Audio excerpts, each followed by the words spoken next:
All right, guys, welcome to another episode of Crypto Power Hour. I'm stepping in for Jacob. I'm Ralph Cooper. Today we got Andrew Gordon and David Canedo with us from Accointing. Guys, it's almost close to that tax deadline. You guys were kind of talking about it a little bit today. So that's basically what we're going to hit on today.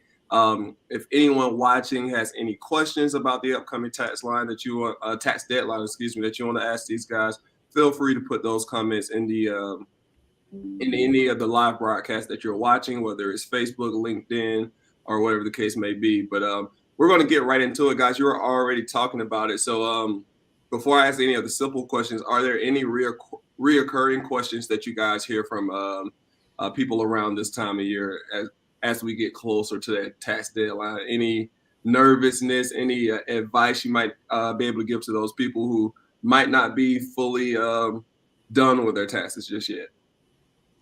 So I guess I'll start off. And hello, everyone.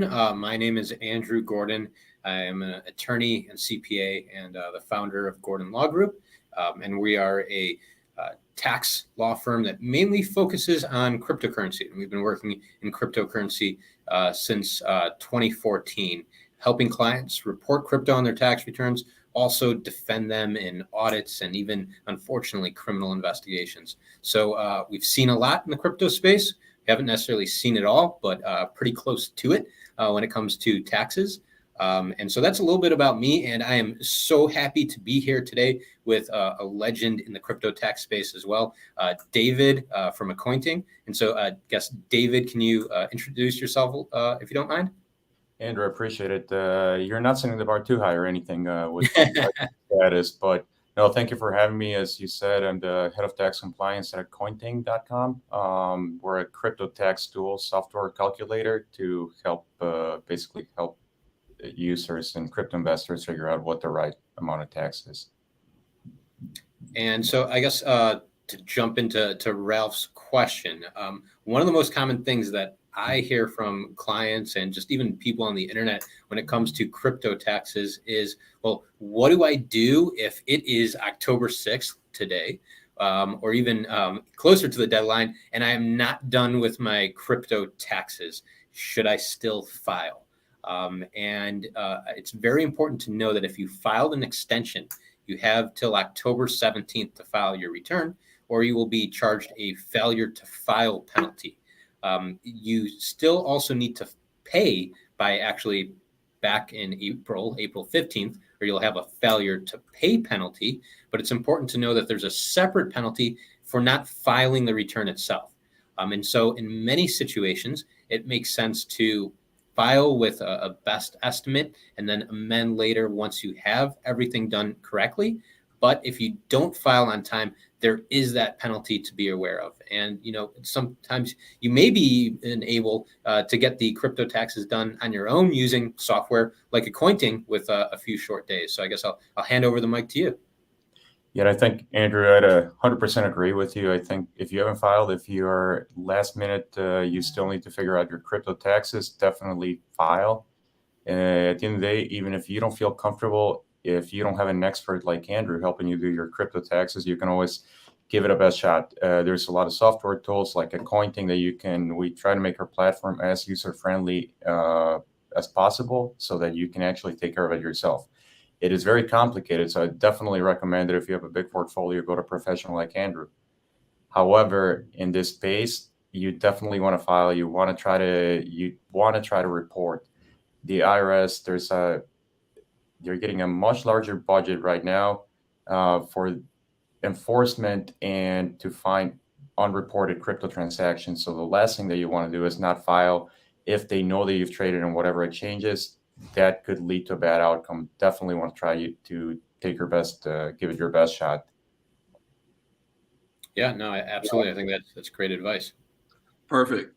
And for maybe if it's someone's first year actually dealing with crypto, jumping on some of these exchanges, what are some of the taxable actions with crypto? I know it's just not buying and selling crypto that's taxable. What are some of the other things like mining and swapping, things of that nature that new investors should be aware of? You want to take it first? Yeah, I can go ahead. I think I think a lot of people realize that obviously at this point, I think most people know that every time you trade a crypto for crypto, it's a taxable event. It's not just when you go in and out of the fiat markets or, however, other things that people need to be cognizant about are hard forks, airdrops, as as already mentioned, staking, mining, any income events. I think oftentimes people that are going to hodl, they may go into a platform that is giving you interest, rewards, some type of income. And the key word is that you're getting income. So what I like to say, what I like to tell people is to try to simplify it, because in the cryptoverse, there's a lot of different names for rewards, whether it's interest rewards, liquidity pool rewards, whatever. At the end of the day, the rule of thumb is that I like to follow is that if you open up your wallet and you have new coins, whether it's from an airdrop, a hard fork, whatever it may be, rewards, if you have new coins, that is taxable income that you need to report, because you're getting income, you're getting value, something that you didn't have before. Andrew, would you agree with that, or what would you say? Yeah, no, absolutely. And I think that people often ask, are staking rewards, are airdrops? I get NFT airdrops, for instance, and Gutter Cats and Mutant Ape Yacht Club, for instance. Sometimes NFTs even have airdrops, and those are income as well. And that's valued at the fair market value at the time that it's received, which is very important to know, because it's the fair market value at that time, not the fair market value at the end of the year or even when you file your taxes. And what we're seeing now is that in 2021, it was a bull market, a lot of gains, a lot of valuable airdrops in some situations. And now that value has plummeted, and still the tax is owed based on the fair market value when it was received. But yeah, I would agree, David. I think that is one of the biggest misconceptions, and also an area that people get unfortunately stung when the market declines and they still owe tax on that initial value. Yes. Awesome. Now let's talk about lost or stolen crypto. Questions arise about whether or not they can claim those when they're reporting their crypto taxes. Well, what would your answers or advice be for that? So I can take this one first. Short answer, and it's everyone's favorite answer. It depends. So unfortunately, back in 2018, the ability to deduct what's referred to as casualty losses was removed. And so now deductions for thefts or hacks are only limited to in natural disaster zones, which doesn't really happen. And so many of the ways historically to take deductions for this type of loss are not available. That said, in some situations, it may be possible to consider that crypto is sold for zero and then receive a capital loss in the amount of your cost basis, not the value today. And that's also a big misconception, but the value of your cost basis could potentially be used as a capital loss. And then I should also mention, we've seen, unfortunately, the collapse of some very large crypto platforms, Voyager, Celsius, with billions of dollars of user holdings in those platforms. And many people now feel that they're not going to get anything back as a result. But the tax code would say that we can't generally take a write-off or a loss until that loss is certain. And because we're still going through the bankruptcy court, in the case of Celsius, for instance, and Voyager, it's hard to say if we're in a situation where losses can be realized. So it's definitely an area to talk to a tax professional, because there are some pros and cons when there are cases like that as well to taking those losses. Yeah, I would agree. I mean, I think lost and stolen crypto or rug pulls, I mean, that's one of those topics that it's difficult, because in theory, it should be, I mean, you're losing something of value economically, you would think it would make sense to have that be deductible. But as you said, because of the Tax Cuts and Jobs Act limiting the personal losses, that kind of changed things. Now, there's a few different ways that if you work with a tax professional, for instance, there is a safe harbor in the RevProc 2009-20 for Ponzi type losses. There's a couple of specific provisions within the tax code that it may apply, but it's not it's not black or white. We haven't seen specific guidance from the IRS, and at that point, you're getting into more of taking tax positions. So what I tend to say is that if you do have a substantial loss and you want to feel comfortable about it, definitely talk to a tax professional, somebody like Andrew, because there are different positions that you can take and different risks depending on your risk tolerance. Yeah, absolutely, David. And I appreciate the plug. And, on that point, software like Accointing does an excellent job of resolving many of the taxable transactions and identifying what transactions are. But just as you said, David, sometimes it becomes a legal or tax inquiry on how a certain transaction should be treated. And in those cases, I would encourage everyone out there, reach out to a tax professional, a CPA, an attorney, for advice on those points.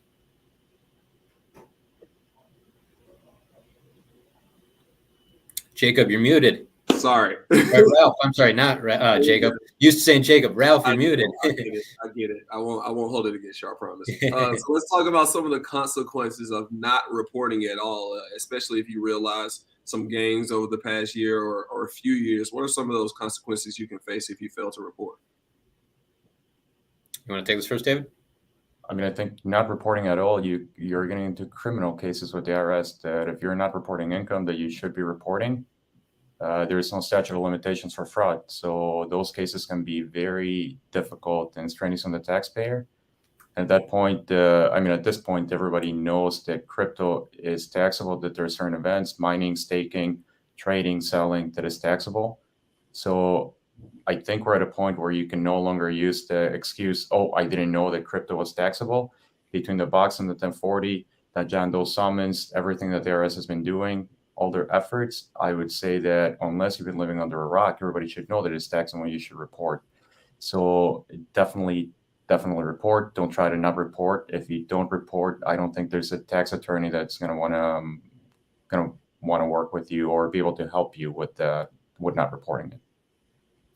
Yeah. And I think you hit it on the head. The perfection isn't always achievable with crypto. Sometimes information is lost, exchanges closed down, which has happened less and less over time. More of that data is more readily available in recent years. But there are cases where you can't have perfect information. But even then, you're still obligated to report, use best efforts, and in many cases, those gaps can be plugged with reasonable assumptions. And so sometimes people say to us, oh, there's too many transactions, or it's too complex, or on the other hand, I'm missing information. And in all situations, you still have that obligation to report. And if you don't, there are civil penalties, penalties for failure to report adequate income.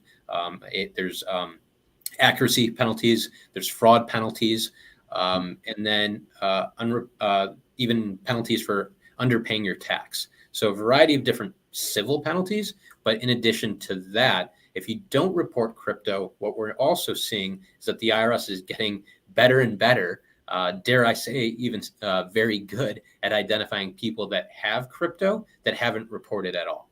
Because as David mentioned, there have been a variety of different summons issued to different exchanges that have now provided the IRS with information on their users. So the IRS knows conceptually, hey, there's some crypto activity going on here. And if you don't report at all, you're basically asking for an audit. So I would encourage, if you haven't reported, definitely go back, consider going back and reporting earlier years. And for future years, definitely report all of your capital gains, income, all your taxable events. Yeah, and if I may add to that, I would say even if you think that you're going to use some mixer or a tool like that or privacy coins, and if you think that the IRS can't track it, I wouldn't rely on that, because there are tools out there that, number one, are able to basically see what happened behind the mixer, see all the transactions in the flow. And number two, even if you're using privacy coins or anything, there is going to be a link to a KYC to exchange at some point. It's not difficult for the IRS to get the right tools and make the connections between the data. So again, definitely you want to be on the side of reporting.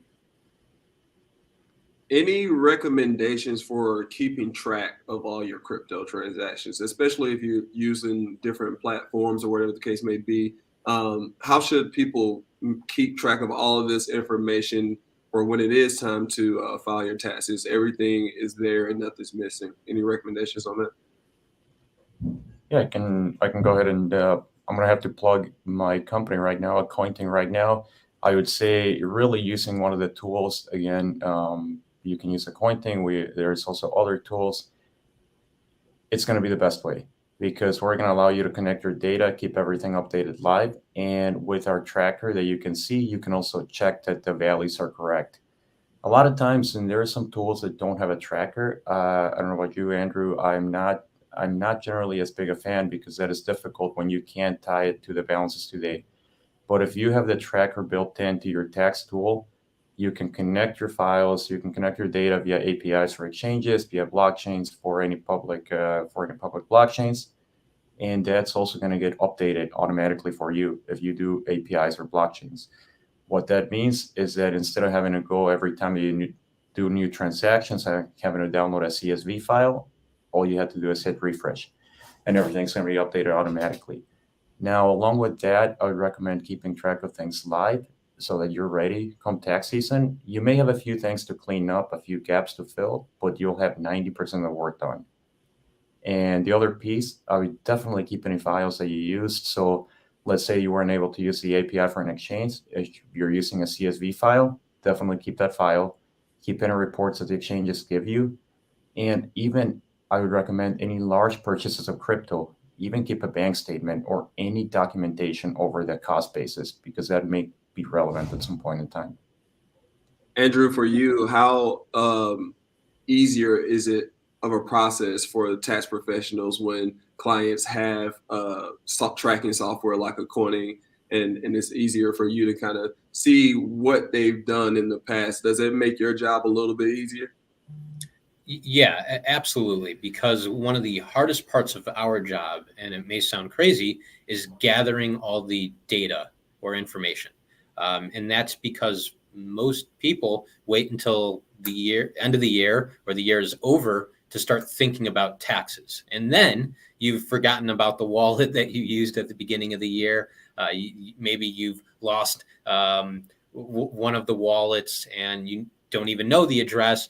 And so as time passes, people frequently forget about different data sources. And then at the end, we're trying to reconstruct or identify, and it takes much more time.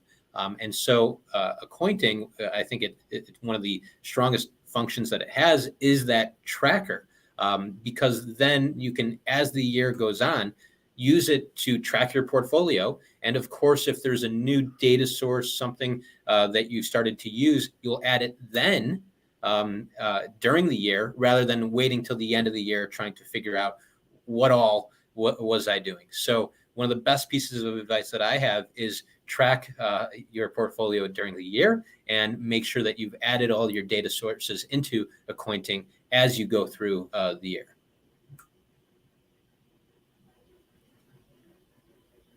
You're muted again, man. What's going on? Jacob, I'm sorry, man. I'm laying you down right now. It's all good. This is great tip. Great tips. And I know, Andrew, me and you've talked about a little bit, so I want to bring this recent situation up with Kim Kardashian and the SEC and how that relates to the crypto community right now. I know there's still a little bit of a blurriness in terms of SEC guidelines with crypto and regulating crypto. What are some things that you've heard, and you, David, as well, from the crypto community concerning this settlement? Well, I think one of the noteworthy things, and I guess just taking a step back. So if you aren't on social media, then I'd imagine you're probably not watching this. But if you're not on social media and you didn't hear about Kim Kardashian settling with the SEC, she was paid by Ethereum Max, a crypto token, $250,000 to promote the token on Instagram. And this week, the SEC settled with her on allegations that she didn't adequately disclose her financial relationship with Ethereum Max, a token that the SEC considers to be a security. And as a result, the fine, I believe it was in excess of $1.2 million. I'm sorry, the fine plus the restitution. And so it was a very considerable fine given the amount that she was even paid. Also noteworthy because we have the SEC here, not the FTC. I know for most of you, it's just three-letter agencies that sound like the boogeyman, but the FTC generally is in charge of advertising, the SEC securities regulation, and here the SEC penalized Kim. And as a result, that penalty was much more significant than potentially if the FTC had gone after. This is noteworthy, I think, because for years we've seen a lot of influencers promote crypto tokens without much regard to whether or not those tokens are securities, whether or not it's really just a pump and dump or a Ponzi scheme, because they're after the quick buck.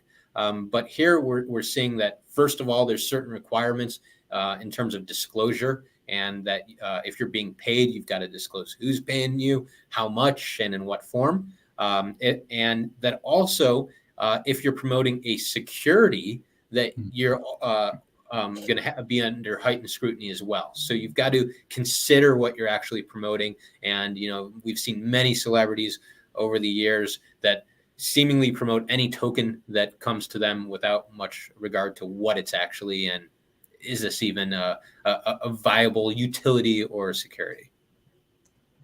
Yeah. And, David, any thoughts on that?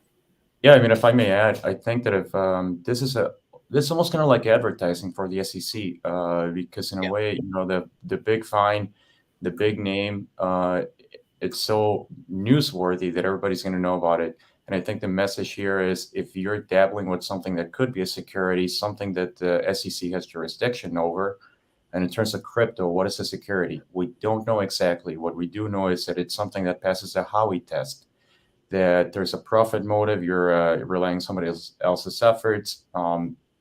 Point being that if the coins you're promoting are under the SEC's jurisdiction because they're considered a security, there's a higher level, there's a higher standard that you have to do as far as disclosures, filings, and everything. So if you're promoting a coin that is a security, there's definitely a much bigger risk. And again, I think the bigger message here is that, Andrew, as you indicated, a lot of influencers have been promoting everything over the last, really since crypto got started.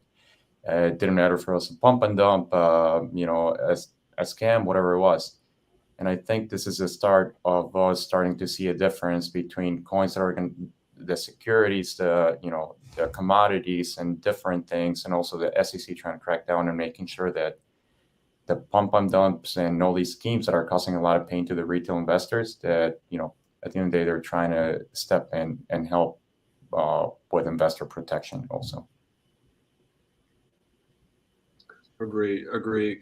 Well, thank you guys for answering that. I wanted to throw that in. I know it's been the talk of the town for the past few days, so I wanted to also include that in the broadcast as well. Before we wrap up, any additional advice as far as crypto tax deadline approaching goes, or anything else you guys want to get out there to the viewers? So yeah, as you mentioned, the tax deadline is coming up October 17th. And hopefully everyone that's listening is at this point, if you're not already well aware that crypto needs to be reported on your tax return. And so we've gone through several common questions that were asked. But I think one other one that comes up quite frequently is that people think that they don't have taxable transactions because they were simply buying. And in some cases, that's true. If you were buying with fiat or US dollars, your cryptocurrencies, then typically that's not a reportable transaction. But in some situations, such as purchasing NFTs, you can't buy them except in very limited circumstances with currency. And so, for example, if you're buying an NFT with Ethereum, that is a taxable event, and there would be a gain or loss calculated on that sale of Ethereum. And so often speak to people that are just accumulating crypto and don't think that they have a reporting requirement. But again, take a look back and make sure that if you have any purchases of one crypto with another, although you may not think of that as a taxable transaction, that is. And similarly, I think everyone knows now that there is no like-kind exchange treatment for crypto. So any crypto to crypto trade or exchange is a taxable event. David, I guess what common questions have you heard recently that we haven't gone over? I mean, I think the biggest thing for me is just, again, if you're looking at your portfolio, you haven't gotten started within your crypto portfolio, maybe you don't have an Andrew helping you in the background to manage it. It may be a little bit overwhelming, maybe seem like a daunting task to have to connect 10, 20 different exchanges wallets are using. And also, as we already mentioned, sometimes the data is oftentimes not perfect. And that happens because we're lacking a standard in the industry. A lot of the DeFi platforms were not built for the taxpayer in mind, they were built for the users. And that can cause a lot of differences in the data. My point with this is that you don't have to, and I think we already went over it, you don't have to go for 100% perfection. At the end of the day, if you're reporting, if you know that you had a gain, connect everything, use the best tools that you can, like Accointing. And once you connect everything, please review your outcome, because oftentimes people miss that, hey, the software didn't identify a transfer of Bitcoin from this exchange to my hardware wallet correctly. And the reason that happens is because if you don't connect the right data points, a transfer may show up as taxable, and that could completely change your tax outcome. So the biggest thing that I want anybody listening to take home with them is, don't just, if you're using a software and you're not using somebody like Andrew, don't just take the output and click yes, yes, yes, okay, tax report. Please verify the report and make sure that you use the review steps, use the features that we built in to make sure your data is correct. Because again, if the data is not corrected properly, the output is not going to be correct, and you may be overpaying on taxes. Otherwise, if your portfolio is big enough or you need the help, definitely I can't recommend somebody more than Andrew. And David, I think those are excellent points. Software such as Accointing does a lot of the work, a lot of the heavy lifting, but it is not a replacement, unfortunately, for human review, because there are certain transactions that the software won't be able to identify if it's a self-transfer between potentially a wallet that we no longer have access to, or an exchange we no longer have access to, or a sale, or a gift to a friend. That's where you or professional help will be needed to identify what those transactions are and tell the software what those are. And it's crucial to actually go through that process, because even though the tax report this year may look correct to you, every year relies on the previous year's data. And so if you're finishing 2021 and the software tracker, your portfolio tracker, shows that you have 5 Bitcoin, but the reality is that you have 10, well, next year, if you sell 10 Bitcoin, then you're going to have 5 that show as sales in excess of buys, or with 0 cost basis. And then you're going to say, oh, shoot, this isn't true. This isn't possible. No one can sell more Bitcoin that they've bought. And in fact, I have cost basis. But then you're going to be potentially going back to the prior years and making adjustments to add those purchases or taxable events that were missing. And as a result, maybe even having to amend prior years. So it's very important to go through those final stages and align your holdings at the end, because it does impact future years. Awesome. Thank you guys so much. Tons of valuable information in this live today. And if you guys haven't caught on, if you aren't, or if you do need a way to track your crypto, make sure you check out accointing.com. A good, easy, simple way to track your crypto. As Andrew said, it makes it a lot easier for tax professionals to help you file as well. Do want to give a quick shout out. We reached over 100 5-star reviews on our Google profile page here at Gordon Law Group. So we appreciate everyone who's left a review, all the clients, everyone who's watching this video, whether you're doing it now or later, feel free to leave a comment. We'll be happy if we can't get to it in this week and one of the following Crypto Power Hours as well. Before we wrap up, guys, anything else you want to add, or are you guys good? No, I think we covered it.